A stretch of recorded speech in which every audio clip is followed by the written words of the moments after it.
ইতিহাস গড়তে চলেছে ভারত। রাকেশ শর্মার পর দীর্ঘ 40 বছর কেটে গেছে। অবশেষে আর একজন ভারতীয় যাচ্ছে মহাকাশে, তাও আবার ইন্টারন্যাশনাল স্পেস স্টেশনে। ভারতের গর্ব ক্যাপ্টেন শুভাংশু শুক্লা হতে চলেছেন তৃতীয় ভারতীয় যিনি মহাকাশে পা রাখবেন। 2025 মে মাসে নাসা, ইএসএ আর ইসরো যৌথভাবে এক্সিয়াম 4 মিশনটি লঞ্চ করবে। এই মিশনে ভারতকে প্রতিনিধিত্ব করবে শুভাংশু শুক্লা। তিনি 4 সদস্যের ক্রু দলের একজন আর মিশনের পাইলট হিসাবেও কাজ করবে।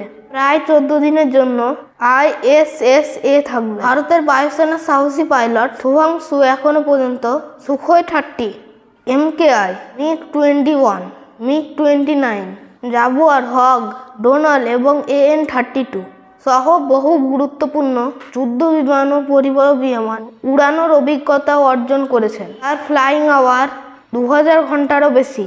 শুভাংশুর এই যাত্রা শুধু ভারত নয়, সমগ্র দক্ষিণ এশিয়া মহাকাশ জগতে এক অনন্য ইতিহাস তৈরি করবে।